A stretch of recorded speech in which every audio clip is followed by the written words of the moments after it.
Quand je serai grande, je serai astronaute.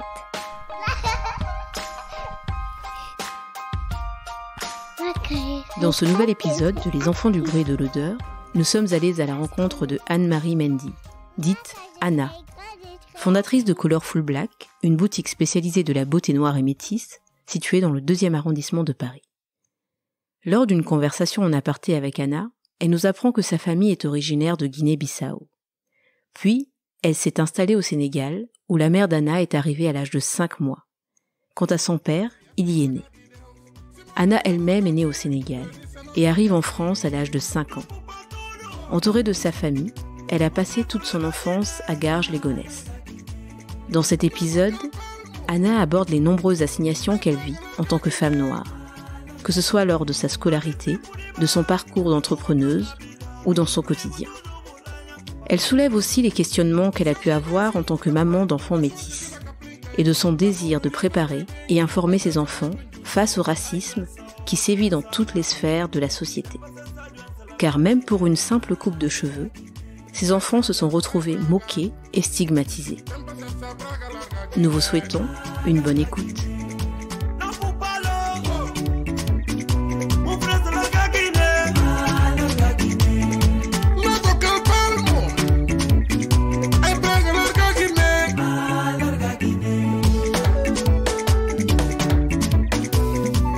Bonjour Anna, comment vas-tu ? Bonjour Pascal, ça va et toi ? Bah écoute, très bien merci. Je suis vraiment ravie d'accueillir aujourd'hui sur notre podcast Les enfants du bruit et de l'odeur. Je te remercie d'avoir accepté notre invitation. Et est-ce que tu pourrais te présenter du coup, dire qui tu es, ce que tu fais à nos auditeurisses, s'il te plaît ? Alors je m'appelle Anne-Marie Mendy, on m'appelle Anna. Mm-hmm. Je suis maman de 4 enfants. Je suis pas mariée, mais je suis pacsée à Frédéric, qui est aussi mon associé. Alors moi, comme je dis, je suis sénégalaise. Hein. Je suis arrivée en France à l'âge de 5 ans. Mm-hmm. Je suis venue avec mon père, ma mère, mon petit frère et une de mes grandes sœurs. On a vécu à Levallois pendant 1 an. Et puis après, on a emménagé dans le 95 à Garges-les-Gonesse. Et c'est là-bas que j'ai fait toute mon enfance. Donc, à l'âge de 9 ans, je perds mon père. Donc, je suis élevée que par ma mère avec, entre-temps, il y a tous mes frères et sœurs qui sont arrivés. Donc, on est 10 enfants. Mm-hmm. Quand je suis arrivée, en fait, je parlais pas du tout français, hein. Donc, c'était compliqué. Mais je retiens quand même de bons souvenirs de cette école où je suis restée, 1 an à Levallois. Mm-hmm. Donc, j'ai de très bons souvenirs. Donc, je pense que c'est très, très bien passé. Après, la difficulté aussi, c'est, l'apprentissage parce que, ma mère ne parlait pas français, mon père parlait français, donc l'école c'était difficile de revenir de l'école et de pas avoir un parent qui contrôle les devoirs. Ça a été difficile en fait pour moi. Donc effectivement, et je me rappelle, c'est des souvenirs comme ça que j'ai, c'est pour ça que je veux faire les devoirs de mes enfants avec eux.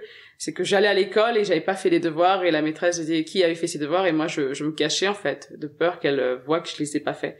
Parce qu'effectivement, je pouvais pas les faire avec mes parents parce que ma mère ne parlait pas du tout français. Dès le début, ça va pas en fait. Donc CP, ça s'est bien passé. CE1, ça a été une année où j'ai redoublé le CE1 et je pense que c'est rare aujourd'hui à l'époque, c'était normal de redoubler. Et ça effectivement, je pense que je fais partie des rares personnes élèves qui redoublent son CE1. Mais je continue quand même mon année scolaire jusqu'au CM2 et je passe même au collège. Et c'est pour dire qu'il y a eu quand même forcément ces lacunes de primaire qui font que j'arrive en 6e et en 6e on me propose le redoublement que j'ai pas accepté. Donc mon professeur principal me dit que je vois que tu t'acceptes pas le redoublement, tu peux faire venir ta mère.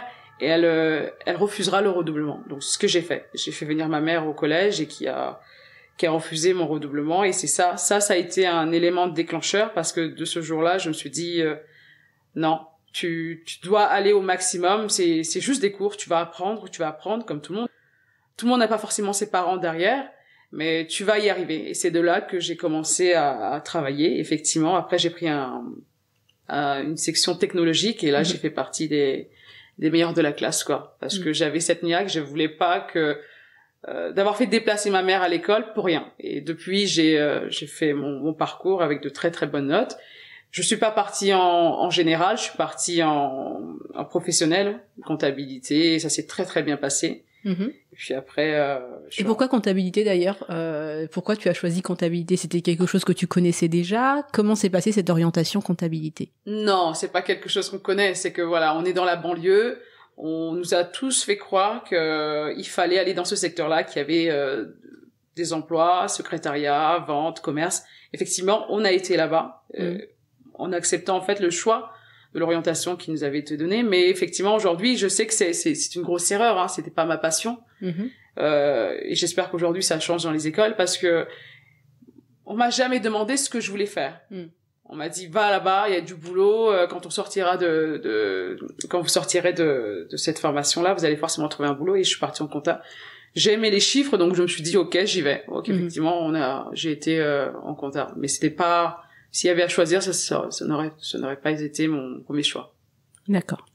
Du coup, est-ce que tu as vu un conseiller d'orientation? Est-ce que, par hasard, pendant tes années collège, t'avais déjà vu des brochures, des propositions pour tes écoles plus tard, en fait? Est-ce que tes parents ou toi-même avaient eu connaissance de toutes les possibilités et de tous les types de métiers qu'ils pourraient avoir, en fait? Non. Le seul souvenir, c'est qu'il y avait compta, secrétariat, vente. Voilà, les trois. Il y avait pas autre, c'est tout. Il y avait pas autre chose, hein. Voilà, donc on est toutes, voilà. Et la majorité, on était tous comptables après. Voilà. Mais il y avait pas d'autres propositions. Non, il n'y avait pas d'autres propositions du tout. Et toi, tu ne voyais pas non plus pour toi d'autres possibilités? Non, parce que on m'a dit qu'il y avait forcément un boulot derrière ça, et puis on se dit oui, on veut forcément faire des études et trouver un poste derrière, donc on va dessus. Et je me souviens, j'avais dit à une de mes profs, ok, est-ce que je peux mettre photographe en premier choix? Elle m'a dit non, photographe c'est tellement simple que il risque de te l'accepter. Prends la compta et si tu n'es pas accepté en compta, on va te récupérer en photographe. Puis voilà, ça a été mon choix. Alors que toi, tu voulais être photographe, en fait. Oui, j'aurais aimé être photographe. Aimé être photographe ou coiffeuse, mais c'était pas... On a l'impression qu'il y avait des cases déjà prêtes et qu'on devait tous mettre soit en compta, soit en vente ou soit en secrétariat. Et vu que, voilà, au niveau scolaire, l'écrit, ça a été toujours mon handicap. Secrétaire, j'aurais forcément fait des fautes. Donc les chiffres, ça je maîtrisais, donc j'ai été dans la sécurité.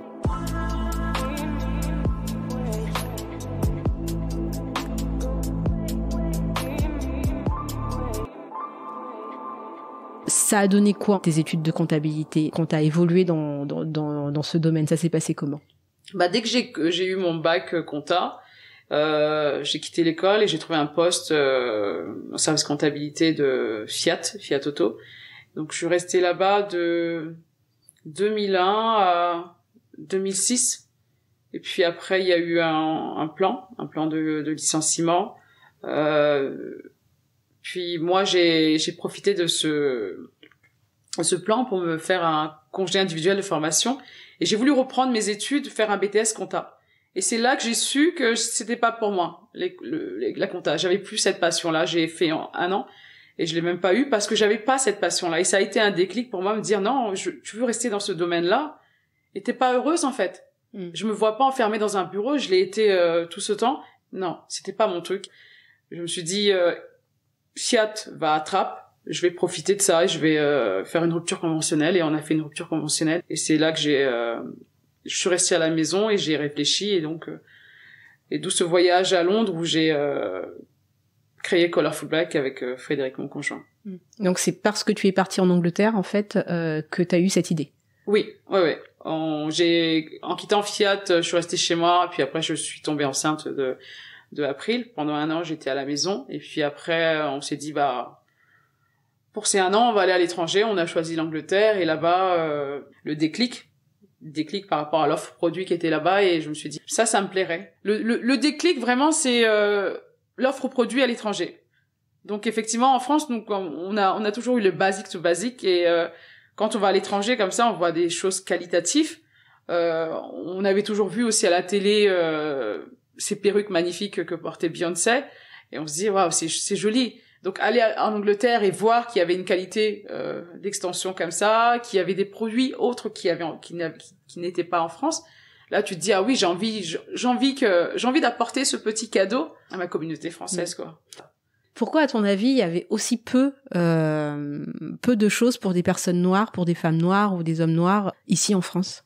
Moi, je dirais parce qu'on s'est contenté de ce qu'on nous donnait. On s'est dit que peut-être que ça n'existait pas, hein. Et puis après, on a pris ce qu'on nous donnait. On n'a pas cherché à se dire qu'il y avait quelque chose qui était mieux ailleurs. Et aujourd'hui, on continue quand même à alimenter tout ça, hein, parce que on se contente de ce qu'on nous donne. Et ça, j'ai envie de dire à ma communauté, on est les seuls acteurs en fait, hein, de notre histoire. Donc si on me propose que du défrisage, je peux aussi le refuser ou l'accepter. Voilà. Donc à l'époque, on nous proposait des extensions de cheveux, on faisait toujours des braids sur des braids. On n'a jamais appris à gérer nos cheveux, même nos parents. Nos parents, on connaît tous la crème d'Axe, hein, ça a été la seule crème qu'on nous a mis parce qu'on n'avait pas de conseils. On s'est contenté de ce qu'on nous donnait. On s'est pas dit qu'il y avait quelque chose qui existait ailleurs et il y avait pas Internet. Enfin, moi, à mon époque, du moins, il y avait pas Internet, il y avait pas tout ça. Enfin, moi, quand je regardais les coiffures dans des clips, je savais pas où les trouver en même temps. Je voulais bien les avoir, mais comment faire, tu sais? C'est ça. On dit, ouais, les Américains, ils ont de beaux cheveux. Non, mais c'est ça. C'est trop de chance. Wow, ça brille et tout. Regarde l'afro, regarde les chevilles, regarde tout était bien, quoi. C'est le rêve américain, hein. On se disait, waouh, moi, je vais la même coupe, mais voilà, on savait même pas que c'était des extensions, hein. C'était des perruques. On se disait, waouh, là-bas, ils ont un produit miracle. Puis après, il y avait des filles quand même qui avaient leurs cheveux naturels. On avait quelques-unes qui avaient quand même des cheveux naturels. Et qui avait de très beaux cheveux aussi. Oui, naturel et long surtout, c'était ça en fait. Donc nous on était moi j'ai pas à me plaindre, quand j'étais défrisée, j'avais le cheveu long, mais on se disait waouh, ces coupes-là n'étaient que à la télé, effectivement, ces coupes-là n'étaient qu'à la télé. Étant plus jeune, je me suis toujours défrisé les cheveux. Toujours et j'adore la coiffure, hein. Je me coiffais toute seule ou avec mes sœurs, et entre copines on se coiffait aussi. J'ai été une fois dans un salon de coiffure. Et le réflexe encore, c'était de lisser, de défriser. Mon dernier défrisage a été fait par un professionnel parce que à l'époque, on le faisait tout seul et donc je gardais quand même cette masse, mais quand j'avais été en salon, j'avais rien sur la tête, quoi. Comment ça, t'avais rien sur la tête? Bah, tellement le lissage était bien fait, j'avais plus de volume en fait. Et même, je me souviens, ce jour-là, quand je suis rentrée dans le salon, le coiffeur a dit, ah, waouh, on va avoir du boulot. Et quand il m'a défrisé, il a dit, ah non, on pensait pas que ça allait faire comme ça. Parce que c'était tout plat, c'était pas joli. Donc il t'avait abîmé un peu les cheveux quand même là. C'est ça, là c'était vraiment t'avais bousillé ton cheveu professionnel que moi je trouvais pas. Effectivement, nous on achetait notre défrisage au commerce d'à côté et on le faisait tout seul. Quand je suis partie dans ce salon-là, il m'avait fait le vrai défrisage, que je pourrais dire ça comme ça dans les clips. T'as voulu donner d'autres références en fait au salon, on va dire, enfin à la vente de produits, de cosmétiques pour des personnes noires. Est-ce que tu peux me dire un petit peu ce que tu voulais faire? Pourquoi en fait ce choix? C'est comme un regret en fait de se dire que ces quartiers-là auraient pu être de beaux quartiers, et je pense que c'est pas trop tard en fait, ils peuvent être de beaux quartiers, mais ce que je reproche en fait à ces lieux-là, c'est que c'est nous qui alimentons ça en fait. C'est que nous, en femmes noires, qui acceptons en fait d'être accueillies dans des endroits comme ceux-là, où dans 3 mètres carrés, tu vas mettre 10 chaises. Et c'est ça, en fait. Moi, je voulais proposer un endroit similaire aux autres salons, en fait.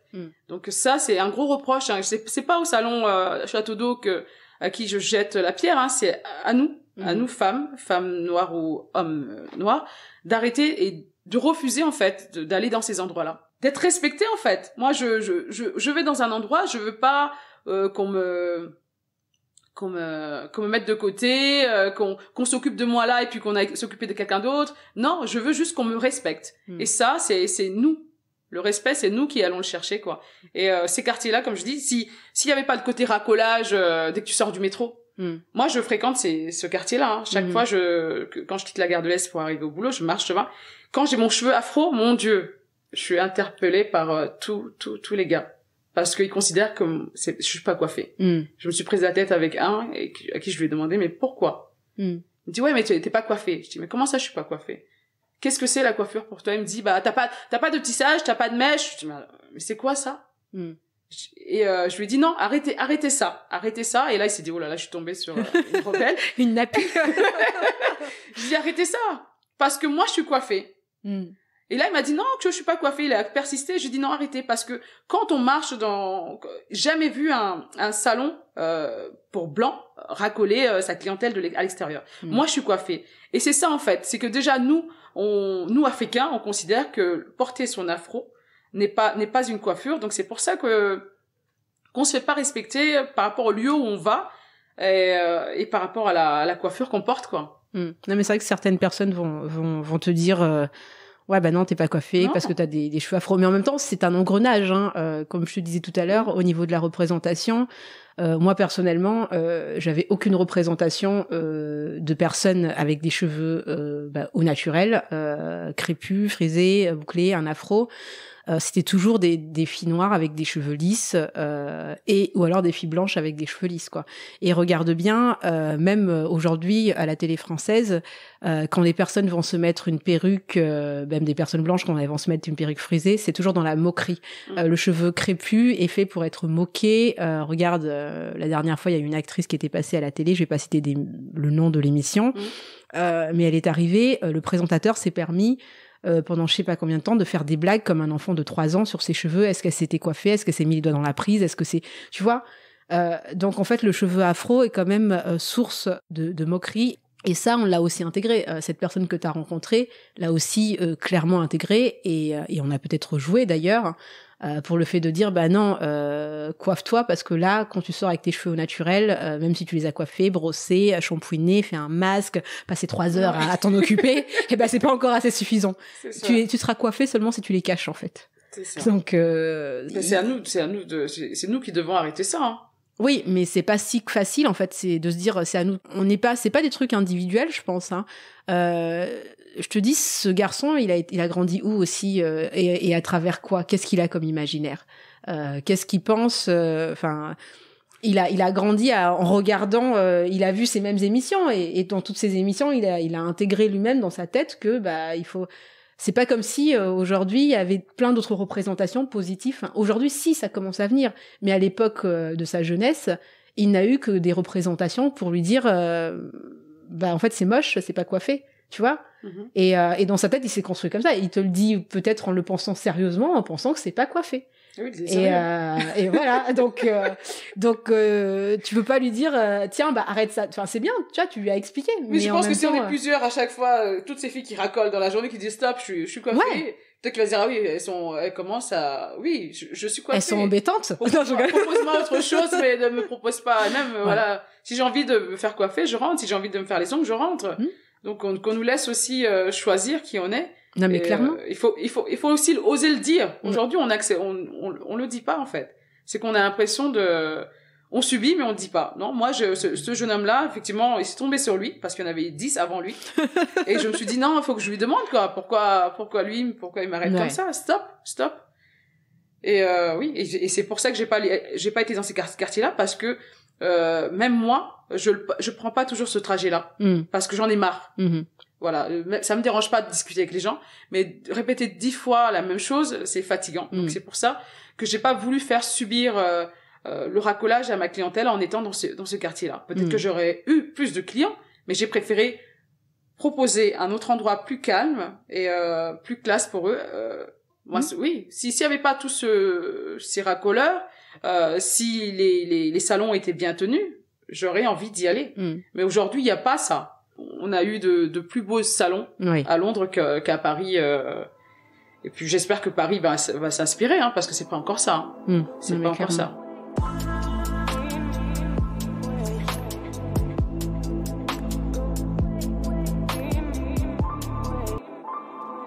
Quand tu es arrivé dans le deuxième, dans le quartier où tu te trouves, qu'est-ce qui s'est passé? Parce que tu n'as pas été très bien accueillie non plus.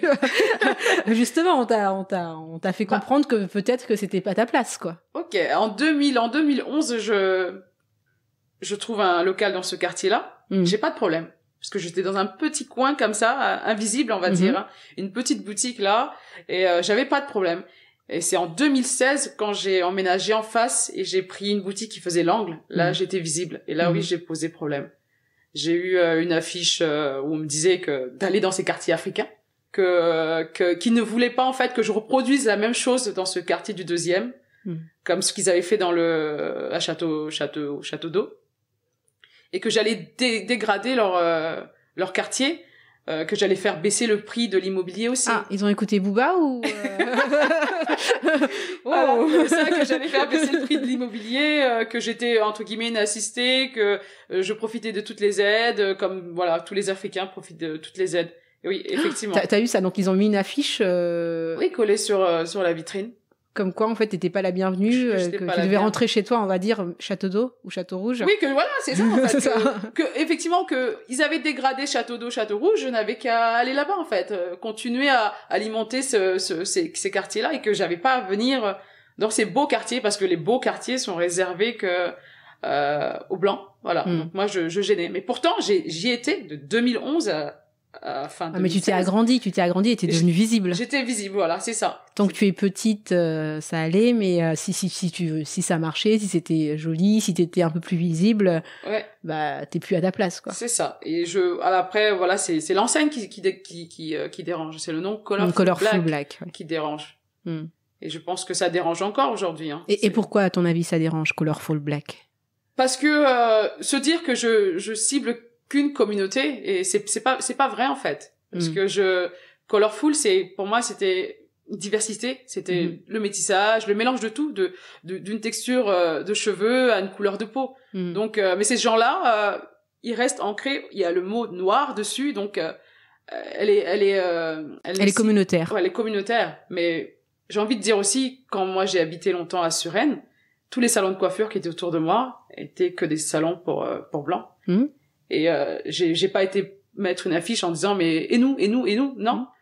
Donc ça je comprends même pas, et je sais pas, c'est la visibilité en fait. Les noirs, c'est en fait vous êtes bien, mais tant que vous êtes tout petit, en fait, c'est ça. On plaît aux gens quand on est discret, et quand on ferme notre bouche, et quand on se fait pas trop voir, en fait, c'est ça. Donc, quand on donne pas notre avis, quand on donne pas, c'est ça, quand on n'existe pas.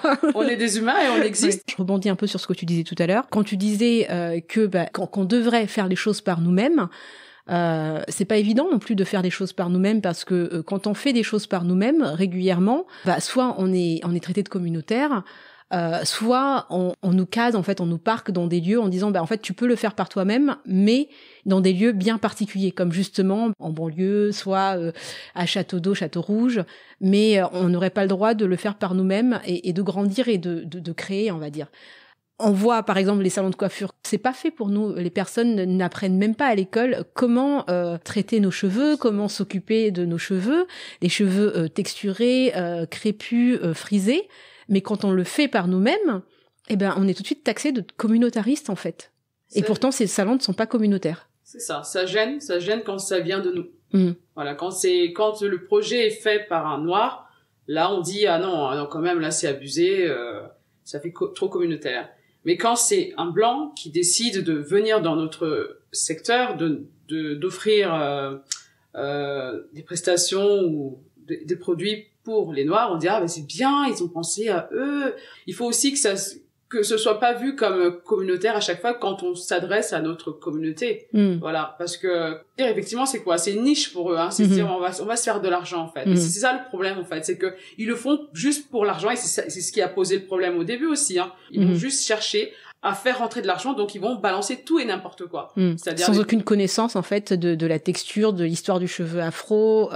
C'est ça, avec tous les produits nocifs pour le cheveu, on va juste dire on va se faire de l'argent. Voilà. Tandis que si c'est une personne concernée comme moi, je vais faire une sélection de produits. Voilà, on sait aujourd'hui que le défrisage a été très nocif pour la femme noire. Mais il y a encore des femmes qui le font parce qu'elles ne sont pas au courant. Même moi, j'ai vendu du défrisage parce que moi-même, j'étais défrisée. Mais quand je me suis posée sur les dégâts du défrisage, ça a été du jour au lendemain, stop. Parce que je ne voulais pas... tout simplement, quand tu sais ce que ça fait, pour toi, tu peux pas diffuser ce genre de produits. Voilà, je voulais pas qu'on me condamne aussi, parce que effectivement aussi, toute personne qui vend des produits nocifs et qui est consciente que ce qu'elle vend est nocif, non, ça c'était pas possible pour moi. Je me suis dit non, le défrisage, et j'ai dit à Frédéric, mon conjoint, écoute, stop, le défrisage, non, je l'ai fait. je critique pas les personnes qui se font défriser, mais il faut qu'on les alerte, faut qu'on les informe en fait des dégâts que ça peut causer, et je veux pas. Et quels sont les dégâts justement? Bah, je sais qu'il y a une étude aux États-Unis qui est sortie en disant que aujourd'hui ils ont fait un rapprochement. Le point commun qu'il y avait entre ces femmes-là qui avaient tous ces cancers-là, c'était le défrisage. Voilà. Donc problème de cuir chevelu, alopécie aussi, hein. Beaucoup de dermatologues aujourd'hui, quand nous clientes noires, on va voir des dermatologues et qu'on a juste un peu de cheveux qui partent, on nous qui dit tombent, alopécie de traction. Voilà. Alors que pas forcément, ça peut être dû aux produits chimiques. Ça peut être dû aux produits chimiques en fait. Et là, tout de suite, on est catalogué en fait. La femme noire qui va parce que des fois juste parce que c'est une période de stress, hein. Quand tu subis un stress, ton cheveu il tombe. Donc quand tu arrives, non madame, c'est l'alopécie de traction, et ça c'est ça que j'ai envie de dire aussi à nos dermatologues. Et attention, écoutez-nous, parce que c'est pas que les tresses ou les tresses, les tissages qui nous arrachent les cheveux, on peut aussi subir du stress. Une femme caucasienne qui va voir un dermatologue parce qu'elle a juste une petite pelade ici, on va lui dire mais qu'est-ce qui se passe, vous passez par une période de stress là? Oui. Mais quand la femme noire arrive, on lui dit ah non mais non, ça ce sont les tresses, et tu as beau dire au médecin non, je me fais pas de tresses. Ah si ça oui, c'est sûr. Il reste persuadé parce qu'on lui a dit quand tu as une femme noire, c'est quoi là, il y a un petit calepin à côté, femme noire, alopécie de traction. Et ça non, c'est le défrisage, les produits chimiques, parce qu'on nous a pas informés, et aujourd'hui on est en train d'éduquer notre communauté à leur dire attention, certains produits, les défrisages c'est pas bon. J'ai des clientes défrisées, mais quand elles viennent, on va essayer de trouver des produits pour réparer le cheveu, même si on sait que c'est pas possible de le réparer, mais on va juste combler les brèches et essayer d'avoir un cheveu qui tienne dans le temps.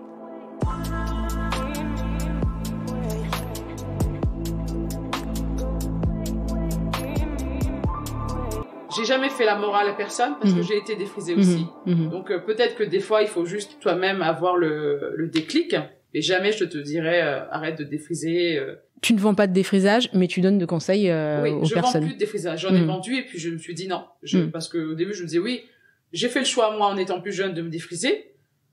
C'était pas une question de honte, hein, parce qu'aujourd'hui t'as des filles au naturel parce qu'il y a pour moi j'ai deux catégories de retour au naturel. T'as la fille au naturel c'est-à-dire qui arrête totalement le défrisage, et t'as la fille au naturel qui dit je ne mets plus de produits entre guillemets chimiques sur mon cheveu. Voilà. Et t'as les filles qui considèrent que parce que nous à l'époque on était défrisés, c'est qu'on n'assumait pas en fait notre négritude. Et ça, j'ai envie de dire non. Je peux comprendre que tu dises que j'accepte pas ma négritude quand je me blanchis la peau, mais c'est pas parce que j'ai fait un lissage que ma couleur de peau, c'est ce qui me définit le mieux. Que je porte des extensions des fois, je renie pas ma couleur, en fait, tu vois. Donc il y a tout ça. On a besoin de pas catégoriser les personnes tout simplement. Ça peut être on a le droit de faire ce qu'on veut de toute façon avec sa tête. C'est ça. Donc voilà, d'abord. C'est de comprendre pourquoi aussi, hein, parce que des fois c'est le boulot qui nous oblige à faire ça. J'ai beaucoup de clientes qui se défrisent encore parce que leur employeur ne veut pas caser leurs cheveux naturels. Voilà, t'es pas coiffé. Je sais tu vois, t'es pas coiffé. Ça revient. Voilà, t'as une cliente qui m'a dit qu'elle était elle est avocate, et quand elle allait voir des clients, son patron lui disait non, tu viens pas avec moi comme ça, t'es pas coiffée. Et mais tu vois, mais c'est ça, c'est qu'on nous impose tellement de choses. Ça veut dire qu'en fait, au naturel, on peut pas l'être. Oui. On est coiffé, hein, on est mais c'est quand même horrible de se dire en fait tu peux pas être toi-même, t'es obligé de te dénaturer les cheveux, de mettre des produits chimiques, c'est dangereux pour ta santé, mais t'es obligé de faire tout ça pour être accepté. Oui, et pour ressembler à qui surtout? Un modèle imposé occidental, quoi. Oui, c'est pas nous en fait. Donc ça effectivement c'est un gros travail, hein. C'est pas un petit truc, hein. C'est vraiment un gros travail à faire, et beaucoup de personnes vivent mal aussi. Donc dépression, parce que tu peux pas comme je dis souvent, mon cheveu c'est ma personnalité. Donc si je suis pas bien dans ma tête, c'est pour ça qu'il y a beaucoup de dépression. Voilà. Si je suis pas bien, mon cheveu me dit je suis pas bien. Voilà, des fois quand je vais mal, je veux juste que je passe le peigne et je ramasse une touffe. Et là, je sais qu'il y a quelque chose qui va pas. Il y a quelque chose que j'ai... Tu perds tes cheveux, quoi. Voilà, que j'ai à l'intérieur de moi et que je n'ai pas extériorisé, c'est ce que je dis aux clientes. Ah, j'ai beaucoup de casse en ce moment. Vous avez du stress? Ah oui, donc sortez-le. J'ai pas de produit miracle. Que je vous donne un shampoing anti-casse, ça va pas résoudre. La première chose, c'est d'évacuer tout ce que vous avez au fond de vous, parce que c'est le meilleur remède, en fait. Donc là, elles comprennent mieux, effectivement, elles se disent, ah oui, ouais. Et il y a une semaine, j'ai eu une cliente qui est rentrée et j'ai adoré parce que elle m'a dit, mon cheveu, c'est le reflet de ce que j'ai au fond de moi. Qu'est-ce qu'elle raconte? Oui, parce qu'elle m'a dit, oui, je vais mal, je traverse un burn-out et mon cheveu, je l'aime pas. Et là, je suis venue aujourd'hui pour que vous m'appreniez à l'aimer. Et on a passé du temps ensemble et oui, c'est ça. C'est qu'elle a compris en fait que si son cheveu est moche, c'est qu'elle a à l'intérieur ça va pas. Et ça c'est bien de le comprendre parce que beaucoup ne savent pas que tout est lié. C'est une façon que notre corps a de s'exprimer en fait. On somatise. C'est ça.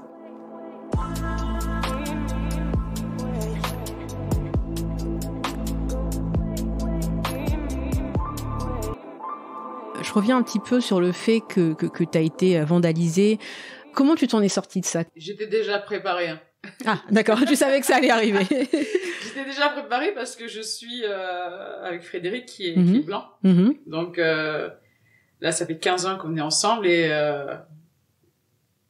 sortir avec un blanc, aller dans des lieux avec un blanc, on a le regard tout de suite des autres. Donc j'ai appris à voir ces regards posés sur moi. Qui était pas sain quoi. Donc en tant que femme noire quoi, en fait, en tant que femme noire quand tu sors avec un homme blanc, il y a forcément quelque chose, les gens te perçoivent d'une façon, c'est ça? C'est ça, même voilà quand on fréquente des lieux où il y a la majorité, on est en France, hein, de toute façon on fréquente des lieux où il y a plus de blancs. Donc quand on y va et que t'es la seule noire dans la pièce, souvent j'ai dit ça à Frédéric. Quand on décide de voyager, on essaie de trouver un pays où je veux pas voir le regard des gens posé sur moi. C'est triste à dire. Je sais me défendre, mais je suis fatiguée. Voilà, j'ai envie de fréquenter des lieux où j'ai pas à faire où j'existe, oui, des lieux où les gens ont déjà vu des noirs. Donc avoir cette affiche là, j'étais déjà prête parce que le racisme, il existe le racisme. Donc ça, je me suis déjà mis ça dans la tête et avoir cette affiche là, ça ne faisait que valider ce que j'avais dans ma tête et ce que je disais sans cesse à Frédéric ou à mon entourage, les gens sont racistes et voilà, cette affiche-là ne faisait que confirmer ce que je disais depuis des années. Donc j'étais pas choquée parce que tu t'y attendais. Je m'y attendais et même la semaine qui a précédé cette affiche-là, on était en train de préparer la boutique et il y avait des passants qui faisaient des remarques comme ça. Ah, encore eux, qu'est-ce qu'ils viennent faire ici?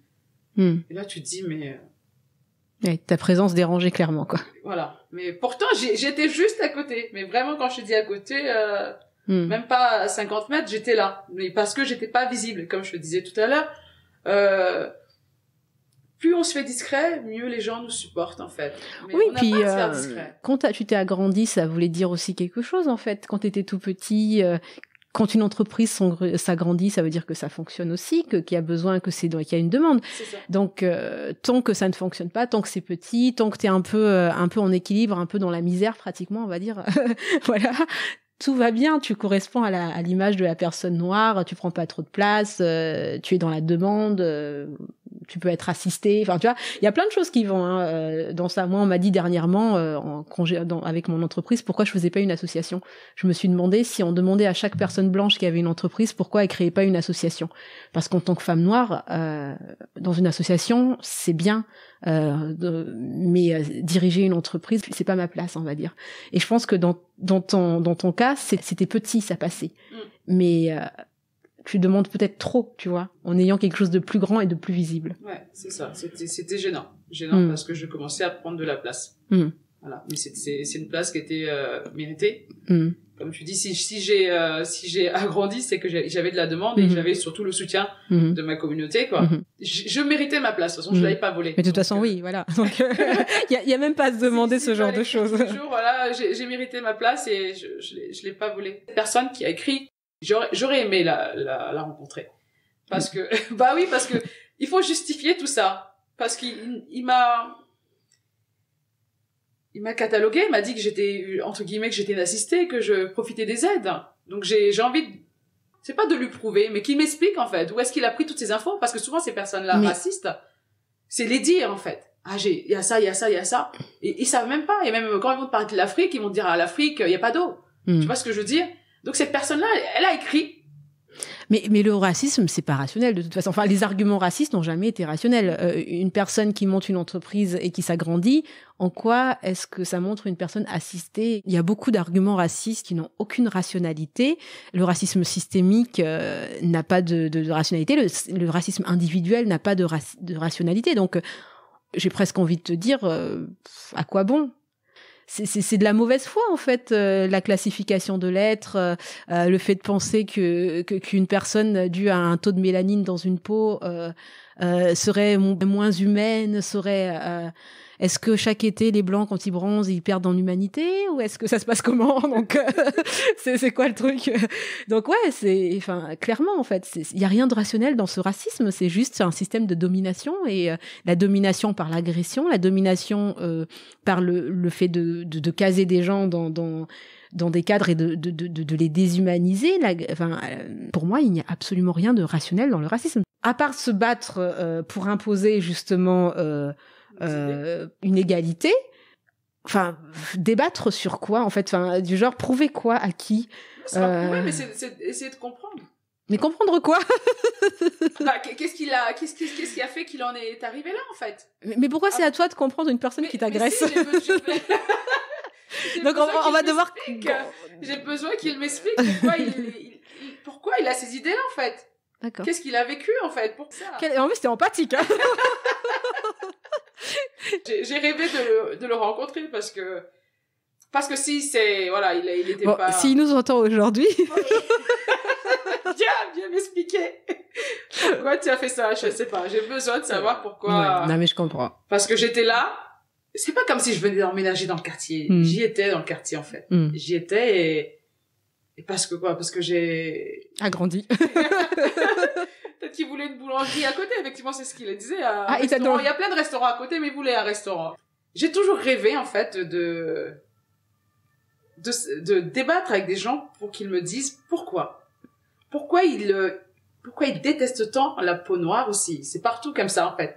Pourquoi t'as des personnes blanches qui veulent pas du tout imaginer que leur enfant va épouser un noir. Mais tu vois, c'est la couleur noire qui dérange, hein. Parce que souvent, quand on me voit, moi, Anne-Marie, avec Frédéric, un blanc, on dit, elle est avec lui pour l'argent. Ah, bah pourquoi? Mais pourquoi? Pourquoi ce serait pas Frédéric qui est avec moi pour l'argent?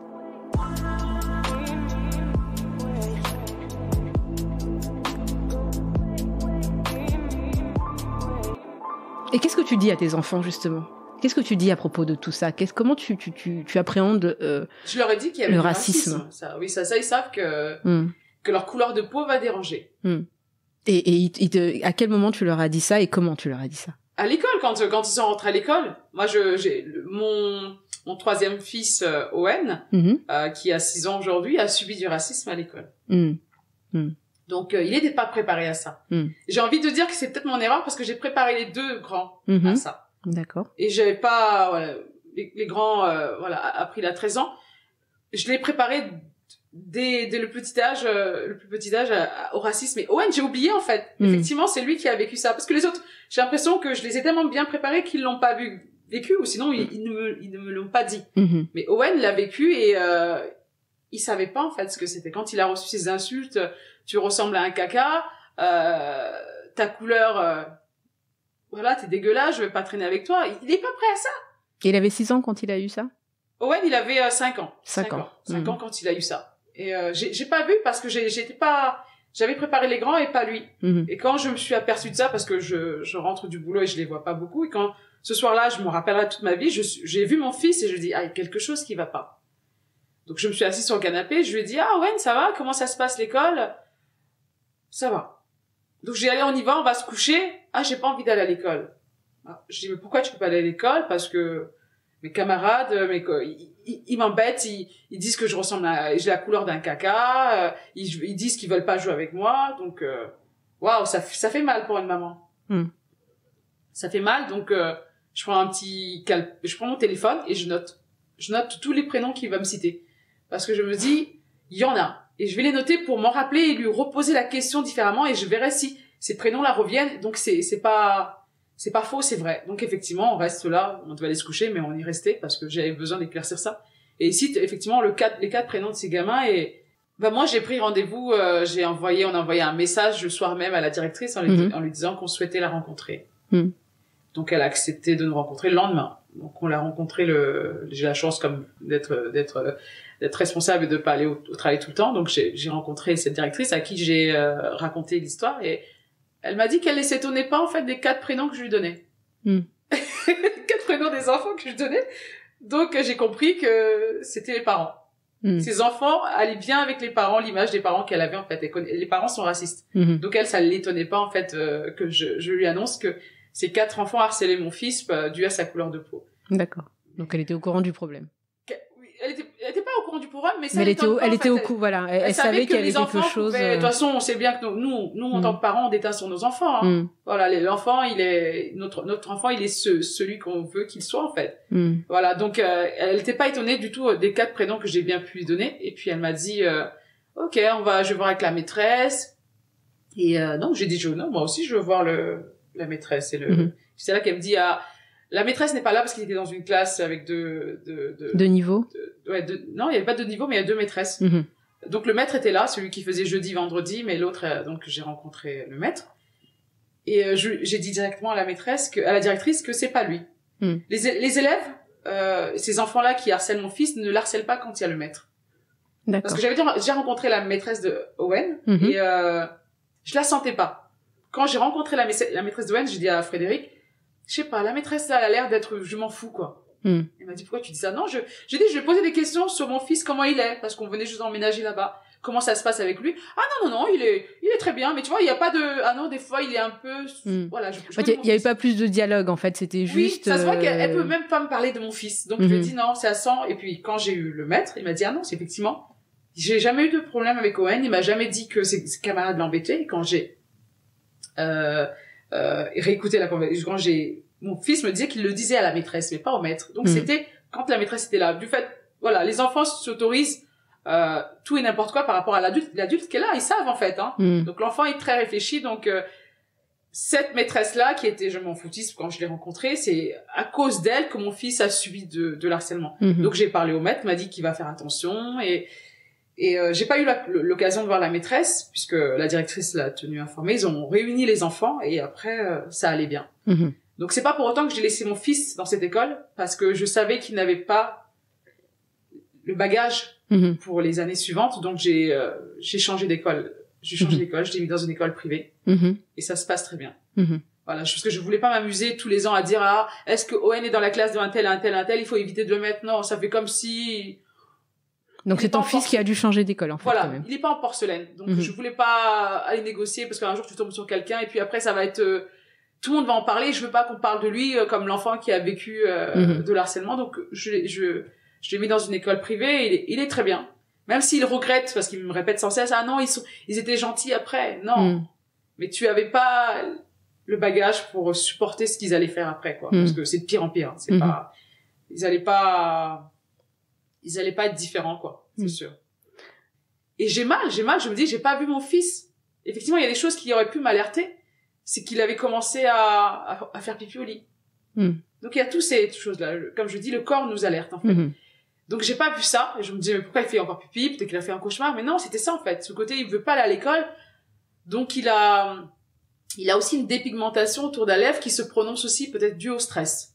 D'accord. Donc et ça, je me dis je m'en veux en tant que maman et je me dis j'ai pas vu mon fils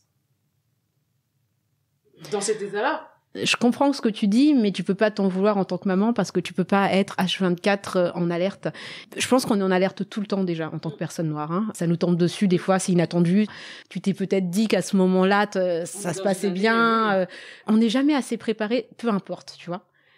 Ça fait toujours aussi mal parce que c'est notre raison d'être entièrement en fait qui est remise en question à chaque fois. C'est de se dire notre humanité, notre raison d'être sur cette planète. Moi, je suis comme toi. Moi, ça m'a brisé le cœur quand je me suis dit, moi, je l'ai vécu, je peux le supporter, tu vois. Je peux me battre tous les jours contre le racisme, voilà.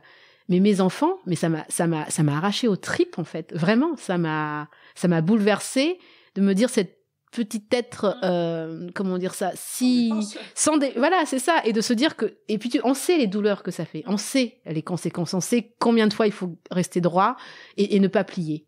Et on se dit, mais on veut pas ça pour nos enfants. On veut pas cette douleur pour nos enfants. On veut pas, et je pense que le monde s'écroule un petit peu quand on sait qu'on n'est pas capable, en fait, d'empêcher ça pour eux. Parce qu'on sait ce que c'est tous les jours. Donc, tu peux pas te mettre cette culpabilité en plus, tu peux pas te dire t'es empathique envers une personne qui fait du racisme, pourquoi, je veux comprendre ce qui lui arrive, mais envers toi-même en fait tu vas pas être empathique. non je suis pas d'accord.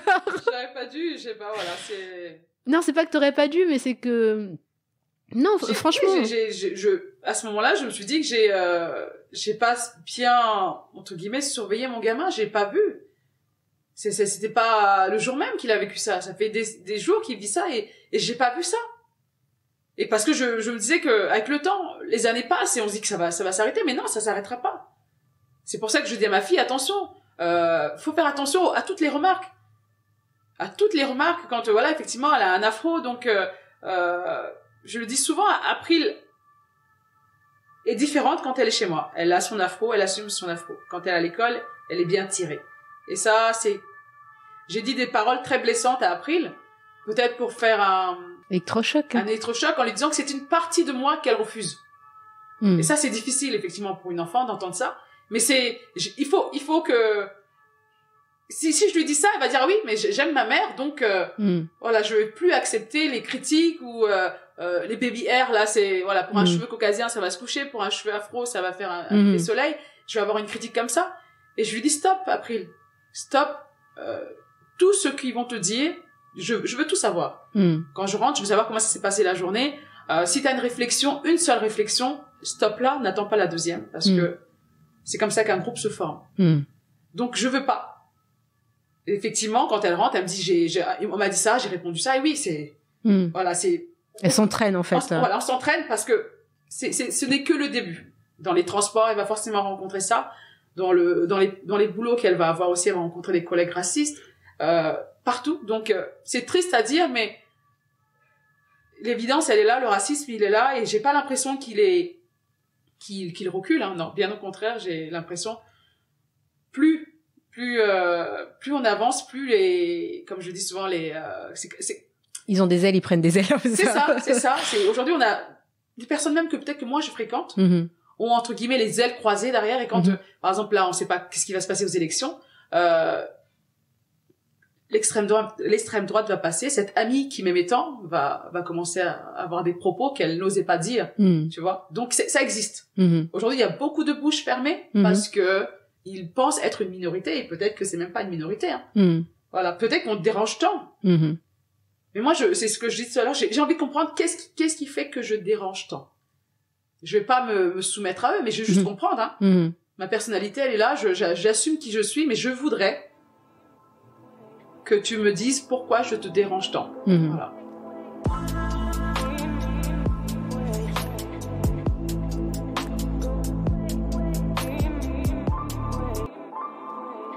Pour moi, c'est bon, j'ai mon bagage, il est prêt, j'ai du répondant, il y a pas de problème. Mais c'est pour mes enfants. Et si on pouvait avant d'avoir des enfants, peut-être les questionner, est-ce que vous acceptez, j'aurais peut-être réfléchi avant d'être avec Frédéric, hein, parce que moi, là tu parles du couple mixte en fait, tu te dis tu aurais peut-être réfléchi avant d'épouser avant d'être paxé avec Frédéric en fait, en tant qu'homme blanc. Pourquoi ça? Parce que ce qu'on fait vivre à nos enfants, ils l'ont pas choisi.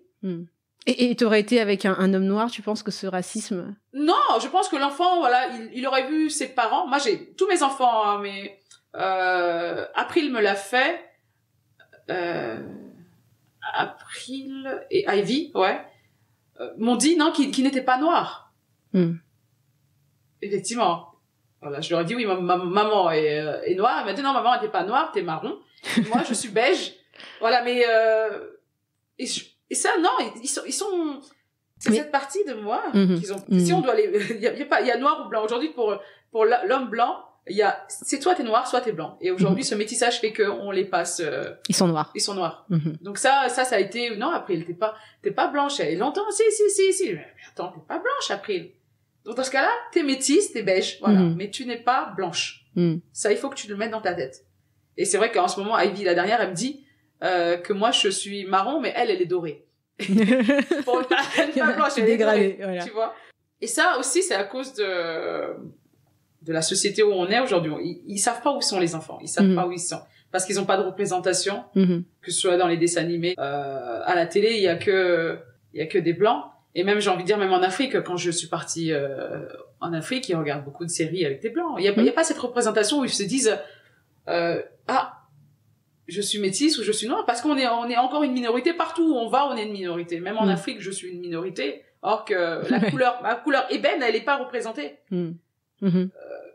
Toi, t'es plus clair que moi, mais moi, en tant que femme noire ébène, je suis pas représentée, en fait. Parce que même pour les pubs, on va prendre toujours la métisse. Tout à fait.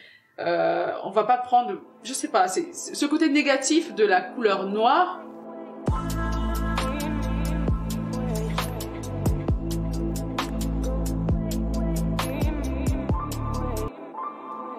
Et du coup, quand tu m'as parlé tout à l'heure de Frédéric, comment il le vit, lui, Frédéric? Comment vous abordez en fait le racisme tous les deux?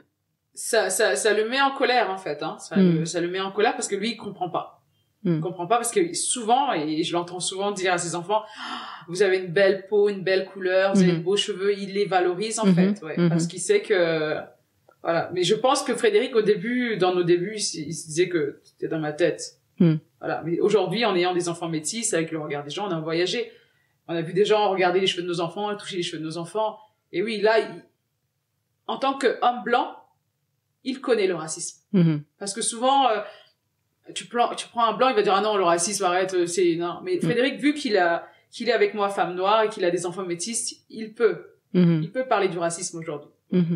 Donc il voit et il réagit quand il y a quelque chose qui se passe. Oui, il réagit et voilà, ce que j'aime chez lui, comme je dis, il valorise ses enfants, t'as une belle peau, t'as une belle couleur, voilà, quand après vas-y, lâche ton cheveu, il est beau, voilà. Donc c'est des choses qu'il fait régulièrement, d'essayer de valoriser. Ouais, c'est ça. C'est important.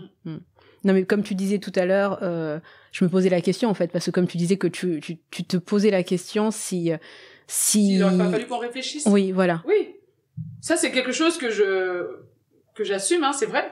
Parce que, avec tout ce qu'ils vont vivre, ils n'ont pas choisi, en fait. Alors, est-ce que tu voulais dire réfléchir d'avoir des enfants? C'est ça, peut-être que c'est ça, réfléchir d'avoir des enfants avec un homme blanc. Ah, avec un homme blanc, quand même. C'est pas juste avoir des enfants. Non.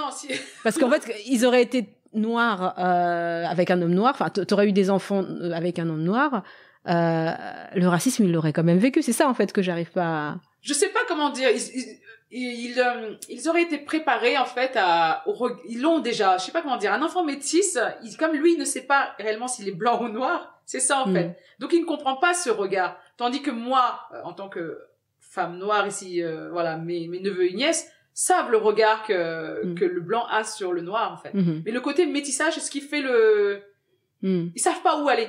Ils savent pas sur quel pied danser, en fait. Ils savent pas quel clan choisir. Et c'est ça, en fait. Quand tu es noir, tu dis t'es noir, si t'es blanc, mais le côté métis, je dois les attirer vers moi en leur disant vous allez avoir ce regard-là, en fait. Les gens, ils vont vous regarder comme moi, pas comme papa, ils vont vous regarder comme moi, donc c'est ça, en fait. C'est ne pas leur laisser le choix de choisir, en fait, le clan. Et de leur dire non, t'es métis, mais tu... mais là, c'est carrément un truc de clan, là. C'est ça, je sais pas, il n'y a pas 3 équipes, il y a que 2 équipes. Il y a que 2 équipes. Non, va pas dans la 3e, ça n'existe pas, c'est ça. Ça n'existe pas. Peut-être qu'avec le temps, vous allez former cette 3e équipe. Mais là, non, vous n'êtes pas, non, oui. Voilà. C'est drôle ce que tu me dis parce que ça ramène quand même, si je peux me permettre, je sais pas si j'ai le droit, ça ramène à quelque chose, en fait, cette histoire, parce que, ne serait-ce que le métissage, parce qu'il a été créé aussi à une époque, avec l'esclavage. Oui. Et que, en fait, les métis, les blancs s'en servaient justement pour leur dire, vous n'êtes pas comme des noirs. Ils n'étaient pas traités comme des blancs, mais ils étaient quand même le bourreau des noirs, en fait. Il y avait aussi cette histoire de l'utilisation des métis pour, encore une fois, dans la classification de la couleur, d'où le colorisme, en se disant, vous valez mieux que eux parce que vous avez du sang blanc quand même un petit peu à l'intérieur de vous et que eux sont 100% noirs. Et qu'en fait on va vous donner un peu plus de passe-droit, pas tout à fait puisque vous n'êtes pas tout à fait blanc, mais vous avez quand même un peu plus de passe-droit. Donc il y a eu des métis qui se sont quand même laissés aller dans ça et du coup étaient clairement des bourreaux aussi et servaient un petit peu d'espions et ce genre de choses. il y avait des métisses comme Solitude, qui elle a participé à cette révolte, cette révolution, et qui a clairement rejoint en fait le camp justement des personnes noires esclavagisées pour aller mener à une révolte, quoi. Mais c'était pas les métisses qui choisissaient un clan d'eux-mêmes, c'était déjà à partir du moment où vous avez des enfants, quand on était des personnes noires, nos enfants étaient séparés de nous. Donc mais il y avait clairement une histoire de clan aussi, dans le sens où ils étaient instrumentalisés, on va dire. Donc ton histoire de clan m'a fait penser à il y a bagarre de clan à la maison. Je rigole. Et voilà, il faut qu'ils ouvrent les yeux, quoi. Ce sera pas simple. Une dernière petite question avant de conclure. Alors, on avait discuté le fait que la maîtresse en fait l'appelle par un autre prénom que le sien assez régulièrement. Est-ce que tu peux m'en parler un peu? Ouais, ça c'est ma grande April, qui est dans une classe, on va dire d'une vingtaine, on va dire 23 élèves. Elle est métisse et c'est une copine à elle qui est noire. Et la maîtresse confond souvent les deux, en fait. Donc elle appelle, elle m'a dit, ah maman, tu sais, ma maîtresse, oh là là, elle aime souvent m'appeler, on va l'appeler Brigitte, allez, appelons-la Brigitte. Elle m'appelle Brigitte, et des fois Brigitte, elle appelle April. Moi, je trouve qu'elle abuse. Or que, on va dire, les 21 autres élèves, il n'y a jamais eu de confusion. Donc moi, j'ai dit à April, écoute, je te permets, moi, ta mère, de dire ça à la maîtresse. Oui, moi, je lui permets de lui dire, madame, comment vous faites pour me confondre avec Brigitte? Et j'ai envie qu'elle te donne la réponse, mais si elle n'arrive pas, même si elle te convoque chez le proviseur, je viendrai et je voudrais que cette maîtresse aussi m'explique comment elle n'arrive pas à confondre les 21 autres élèves, qu'elle arrive à trouver leur prénom, et que vous, les deux filles noires, elle arrive à se tromper, quoi. C'est quoi? Ça veut dire, en fait, tout ce qu'ils disent sur les noirs, tous les noirs se ressemblent. Oui, c'est dépersonnaliser la personne, encore une fois, déshumaniser. C'est une personne ou une autre, c'est la même. Ça, j'aimerais bien. Je sais même pas si elle l'a dit. Parce que ça, je lui ai dit que je l'autorisais, en fait. Parce que j'ai peut-être envie de voir cette maîtresse. Toi, tu vas avoir des questions à poser. Je sais pas, j'ai envie qu'elle me dise comment elle fait. April, c'est pas commun, quoi. Et elle ressemble pas du tout à Brigitte. Elles sont totalement, elles sont, c'est le jour et la nuit, quoi. Donc, ne me dis pas comment tu peux, c'est quoi? Ok, il y a deux noirs dans la classe, soit c'est soit c'est April, soit c'est Brigitte. Non, c'est pas ça. Donc, on peut aussi autoriser nos enfants à dire quand ça va pas. Comme, voilà, quand elle me disait que, effectivement, la maîtresse, j'ai eu justificatif après avec la maîtresse, c'est qu'elle interrogeait jamais April. Donc, je lui ai dit, écoute, tu peux lui demander pourquoi elle t'interroge pas? Et puis, elle lui a dit non, parce que comme elle sait qu'elle connaît la réponse, mais oui, mais c'est pas une raison aussi. Donc, depuis, elle interroge. Parce que je dis à ma fille, tu peux lui demander pourquoi elle fait ça. C'est pas parce que tu connais la réponse qu'il faut pas que tu participes. Parce que ça, c'est te mettre à l'écart aussi. Parce qu'un jour, tu vas penser avoir la bonne réponse et finalement, c'est même pas la bonne. Donc, elle doit te faire participer.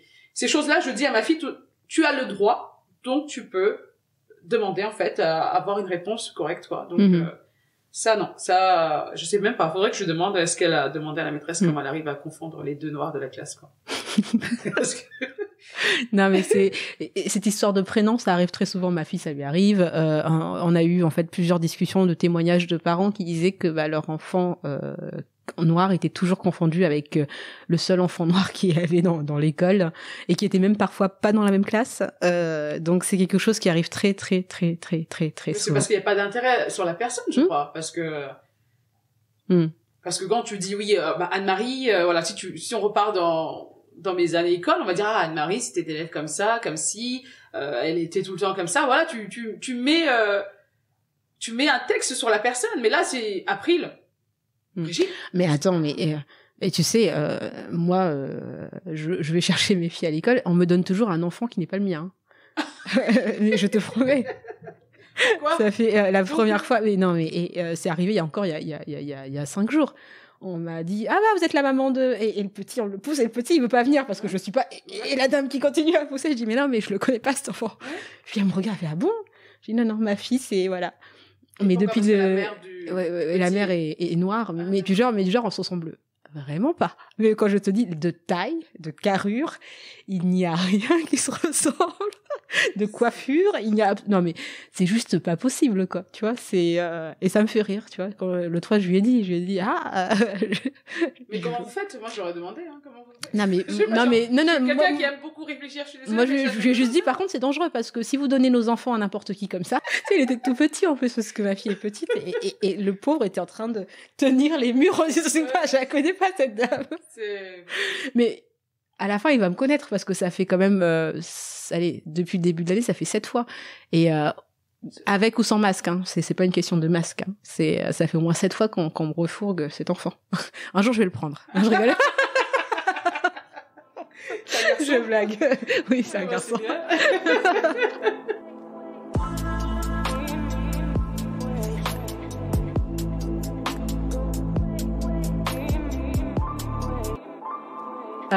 Petite question quand même, du coup, ce sera la dernière.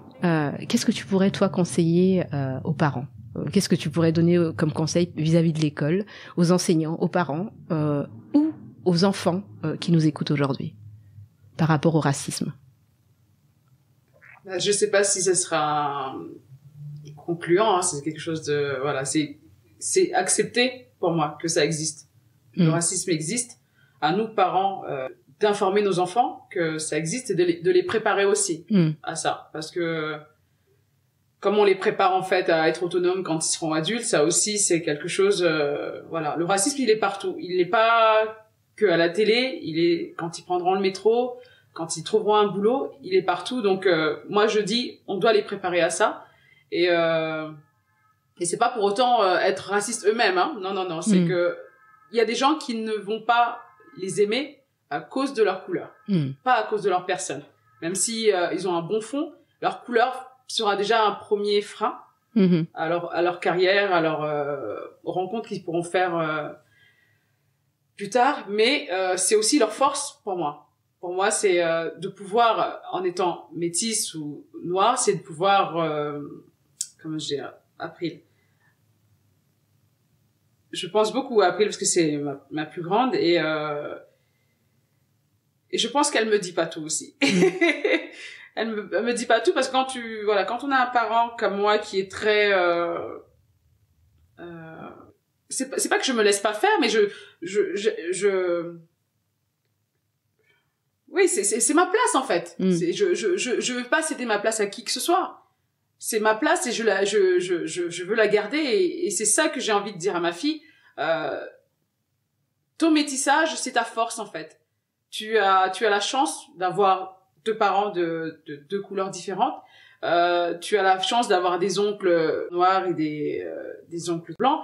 Et je sais pas comment lui dire ça. Le conseil que je pourrais donner, c'est préparez-vous. Voilà, c'est ça. Il faut qu'ils se préparent à recevoir des claques. Je sais pas. On peut pas leur dire. Ce serait leur mentir, leur dire ah non mais d'ici 20 ans, il y aura pas de racisme, le métissage, on le dit tout le temps, la France c'est un pays multiculturel et non, il est là. Donc prépare-toi, tu auras des claques, tu auras des gens, tu vas rencontrer de bonnes personnes parce qu'il y a de plus en plus de métis, mais il y aura toujours cette personne qui ne t'aimera pas parce que tu as osé ou tes parents ont osé mélanger 2 couleurs en fait. Même si on sait que le noir et le blanc, c'est pas des couleurs, mais voilà. et je sens, en fait, dans ce que tu dis, que c'est quelque chose qui te touche, hein, par rapport à ta fille. Oui. Que c'est quelque chose qui te touche profondément par rapport à ce qui se passe avec ta fille. Parce que j'aimerais qu'elle me dise, en fait, tout. Mais je sais qu'il y a des choses qu'elle me dit pas parce que elle sait que je suis une maman, rentre dedans et je veux pas qu'elle soit faible. Voilà, je l'autorise pas à être faible. Et c'est ça, en fait, qui me... Tu l'autorises pas à être faible parce que tu as peur pour elle? Oui, parce que je me dis que si elle est faible, elle va se faire marcher dessus. Et j'ai vécu du racisme. Hein. Je me souviendrai toujours, on est parti dans le 16e arrondissement avec ma sœur à l'époque, on devait avoir peut-être 15 ans. Et on s'était perdu et on voulait demander la route à une dame, une femme âgée.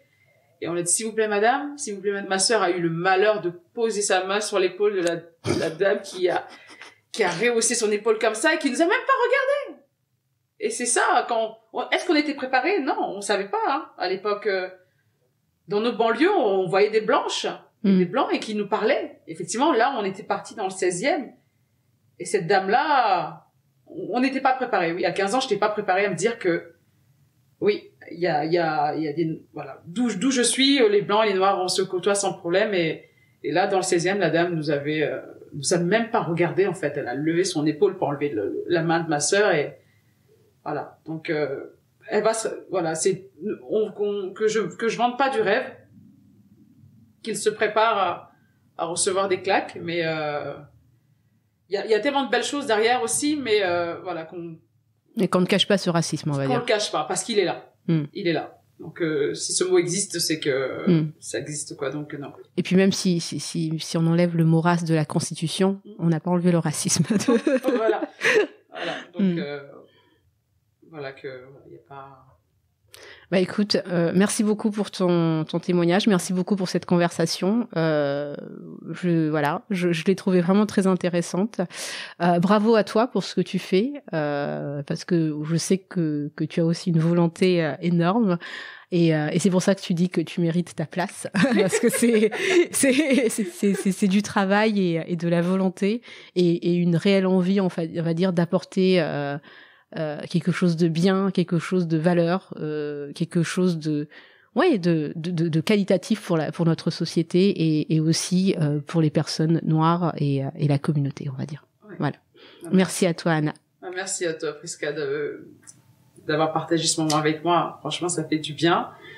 Et même si, voilà, j'y crois. On n'a pas le choix, de toute façon. J'y crois, il faut avancer. On va y arriver, de toute façon. C'est sûr, on va y arriver, mais avec beaucoup d'obstacles, mais on y arrivera. Ouais. D'accord, ce sera le mot de la fin. Si vous avez aimé notre podcast, n'hésitez pas, comme d'habitude, à nous mettre 5 petites étoiles, ainsi que de partager autour de vous, que ça soit sur Twitter, Facebook et sur Instagram. On est encore sur Instagram.